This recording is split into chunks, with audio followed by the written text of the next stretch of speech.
If you want to begin to really enjoy a happy, successful, healthy life, you've got to be willing to go against the tide. You've got to be willing to harness your will and say, in spite of this, I'm in control here. I'm not going to let this get me down. I'm not going to let this destroy me. It doesn't matter about what happens to you. What matters is, what are you going to do about it? What are you going to do now, Les? How long are you going to tell everybody at the bus stop and anybody who would stand and listen to you? How long are you going to repeat the same thing over and over and over and over and over again? How many times do we have to hear that? Don't go around telling people what your story is. Everybody has a story. 80% don't care and 20% glad it's you. You can permit it to let it hold you down, or you can decide, I'm not going to let that happen to me. I'm bigger than this. Make a declaration to yourself. Declare all-out war that you're going to get out of this rut. I don't care how good you are. I don't care how talented you are. I don't care how much you work on yourself. There are some times when things aren't going to go right. They just are not going to go right. There are times when anything that can happen will happen. The challenges of life. How do we get stuck? Your mind is, you know, when you go into a service station to get gas, you don't go in there and just start pumping. When you push the lever up, it clears the previous bill. By the same token, if you want to begin to move, you've got to clear your mind of all the unnecessary luggage and baggage that's weighing us down. I couldn't move, I couldn't think about what am I going to do. You're going to have people to do things to you. Things are going to happen to you. And the most important thing to do is to harness your will and let it go and move so you can grow, so you can get on with your life. Sometimes your life will be in a slump, just like sports. Some of the best shooters can't hit baskets different times in games. They get in a slump. Do they sit on the sideline and say, you know, I just didn't hit a basket today? No, they continue to execute. I suggest to you that if you are facing a challenge, don't stop. Stay busy. Work your plan. Continue to do those things that you know that work for you after you have evaluated yourself in the situation. Continue to move. Stay busy, stay busy, stay busy. You're on the free throw line, your team's down by 1, you get to shoot 2 free throws at 0. Time on the clock, game 7 of the NBA final. Like, we all dream of that. But then when we get in real life, we want to be punks. We get in real life, we soft. It's like, yo, let the gas go up. I'm going to make more money. Let the inflation go up. Game 7. Like, this game 7 in life. Let's go. If it was easy, everybody would do it. I don't even want it to be easy. Everybody would get a PhD. If it was easy to get a PhD, then it wouldn't be valuable. So I tell people, like, look at the tragedies and say, yo, you thought well enough for me to come at me? This is what I do. Cut all the lights off if you want to. You're not gonna stop me because you got all the lights. This is where I thrive. And I'm saying, if you're a real human, because we are a little different than some of the other things that were created. We have a will, there's some things that we have. I'm like, activate it. Instead of crying and quitting and giving up again. We're going to go through pain. Prepare yourself in advance for these situations so that when they come, you have a better chance of controlling those situations and not letting those situations control you. 60%, maybe 80, maybe 90% of my life is gone already. I don't have time. Time is not waiting for me. Time is not my friend. And I'm not talking about your type of time. I'm talking about T-I-M-E. Time don't like nobody. Time hate all of us. Time is trying to stay away from us. You think I'm gonna waste the rest of the time that I got to be operating out here, crying and complaining, blaming somebody? No.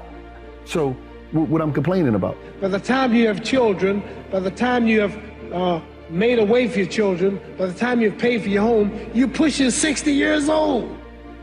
So life is real short. So you add up all your traveling, add up all your sleeping, add up all your school, add up all your entertainment, you've probably been half your life doing nothing. So what am I'm 35 years old, 30 more years, I'll be 65. We don't have no more influence. We can't do nothing much at 65. So we don't have but about 80 years on earth. This is a test to see where will we spend our life in heaven and hell. This is not the life now. your real self is inside you. Your body gets old. Your hair is leaving you. Your bodies get tired. But your soul and your spirit never die. That's going to live forever. So your body is just housing your soul and spirit. So God is testing us on how we treat each other, how we live. You know how much time and energy people spend? The average person, and I'm just doing a ballpark figure, they spend years and years, maybe a decade, complaining, bitching, and whining, and still nothing changed. I could be using that time to change my life. I could be using that time to embrace the reality of life and the reality of shit that I've done to put myself. I paid for my ticket.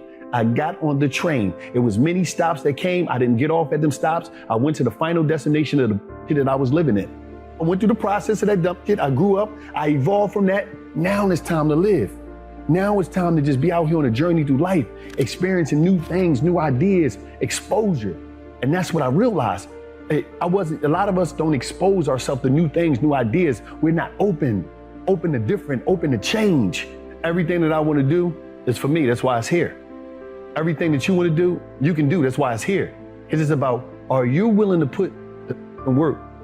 Everything is out here for everybody. That's why it's out here. Once you're able to breathe, you got all the tools you need. Please don't put a limit on what you can do when you haven't even tried to do what you're capable of doing. See, somebody along the way told you were supposed to retire, and at 65, you were supposed to get a check. And we, like idiots, decided that we should cash in our lives at those particular years. That's when we made that decision. And guess what? When you think like that, guess what? You dress like you old, you walk like you old, you talk like you retired. Because somebody told you at this age, you're supposed to throw in the towel. No, if you're willing to pursue your dream, then your goals change and your level of sacrifice change. Was I afraid? Yes. Was I certain there was certainty in what I was doing? No. But also in the back of my mind, I'm gonna tell you, I cheated a little bit. I said I could always go back to half a year. I cheated myself. And then finally after a year, I went, stop cheating yourself. Why was it cheating yourself? Because when you want to do something in your life, you don't put options out there. You don't put a B plan. When you don't know where you're going in life, do not look 4 years down the line. Do not look 2 years or a year. You look next week, next month. You keep your goals short. And that way, as you accomplish those goals, then you can start piling up little trophies or little moments to know that you're actually accomplishing something. You're actually climbing the steps to success. And so I always tell people, shorten your goals, shorten your window, and that's how you find your voice. Most people are staying at jobs or working things, or even marriage or relationships, because they fear change. Can I do better? Can I get a better opportunity? Will somebody hire me? Will somebody date me? Will somebody marry me? Will somebody want my kids that I have? That's a fear, and people don't want to make change. So I don't just take it from just an entrepreneurial standpoint. I take that conversation to the social behavior of people when they don't want to make adjustments because they've already told themselves they can't do it. And when you make adjustments, when you stop yourself first, really is sad. Because let somebody else tell you what you cannot do. But in the process of that, prepare for success. In other words, are you willing to put time in your next move? And a lot of people say things like, I'm not a morning person. I don't really know what that means. I really don't. I have 24 hours in the day. I try to take advantage of every hour. And I have certain rules that I initially tell people on a regular basis. If you want to start living a successful life, start locking into a consistent time that you should get up every day. Don't let it deviate. If you say get up at 8 o'clock, don't hit the snooze and get up at 8:30. I get up at 4:30. That's just my time. I'm not a happy guy getting up, but that's a goal I set. And I'm gonna just tell you this honestly. If you're about to make a change in your life and you feel uncomfortable, that's the best feeling you can have. Because for the first time in your life, you're making a decision that's gonna be best for you and not what somebody told you to do. And that's when all bets are off, man, because you're about to enter some uncharted waters that's gonna force you to challenge yourself to be perfect in so many ways. And shooting for perfection is all good. You don't shoot for average, because you're not gonna hit all the time. If you shoot for perfection and you hit good or great, you're winning. They think it's a permanent fix. They think it's something that a constant. They think that maybe once I get it, I'm gonna hold on to it. Nothing is permanent. Nothing is permanent. And a lot of times you have to learn to perform without motivation. You have to learn to perform without purpose. You have to learn to perform a lot of different things. And that's what people think. They think I need to have this motivation to work out, to study, to be better. So if they don't have it, they just don't do it. And that's where you fail. You have to learn to train your mind well beyond motivation. If you have motivation, that's great. That's some kindling to the fire. All it takes is a little bit of spark, you can burn a whole forest up. But motivation, you have to learn to exist without it. You have to be your best self when you're least motivated. And that's the tricky part about all that. Motivation is just a word. You have to have these different things in your mind on where you want to go and know that motivation is not going to get me there, because I'm not going to always be motivated. I don't really like those words. Self-help or self-management or self-improvement. I don't really like what those words have come to mean these days, because there's a lot of people out there that are constantly trying to improve themselves by looking for the one change. The one change, right? The one change in their life that's gonna make their dreams come true. Now, I'm no guru, and I definitely don't claim to be. I'm just a man. But I will tell you this, it isn't one thing. And it isn't 10 things, and it isn't 100 things. It isn't a quick path, and there are no shortcuts.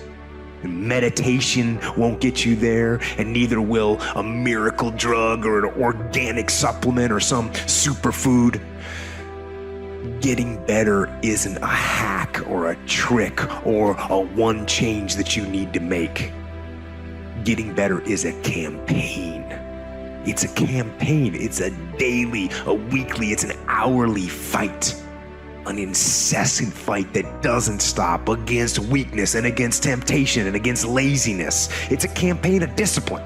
It's a campaign of hard work and dedication. It's waking up early and going to bed late and grinding out every second in between.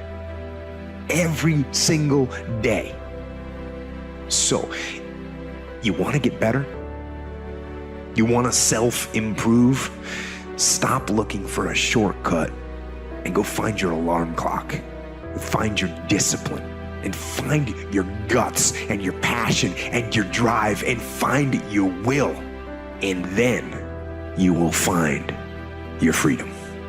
Find somebody that you can help so you can forget about you for a moment. See, sometimes the best thing to do is to be. Sometimes you have to just back up and go within yourself.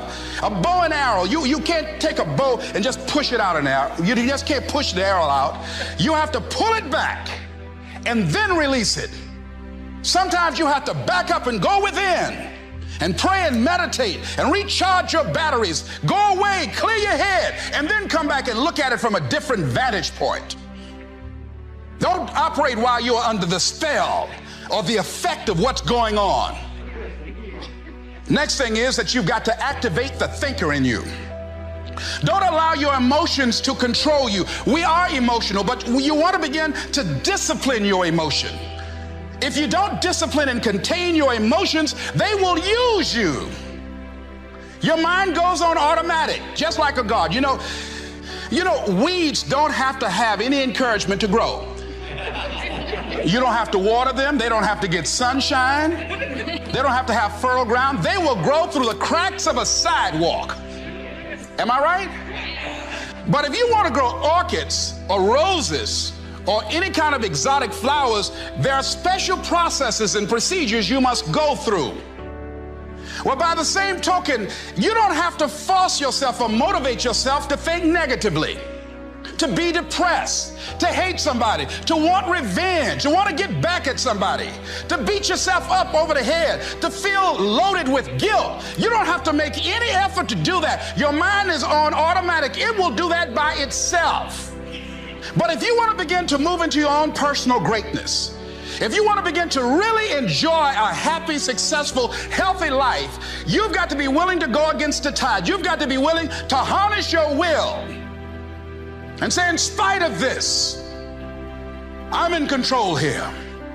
I'm not going to let this get me down. I'm not going to let this destroy me. I'm coming back, and I'll be stronger and better because of it. You have got to make a declaration that this is what you stand for. You're standing up for your dreams. You're standing up for peace of mind. You're standing up for health. You want it, and you're going to go all out to have it. It's not going to be easy. When you want to change, it's not easy. If it were in fact easy, everybody would do it. But if you're serious, you'll go all out.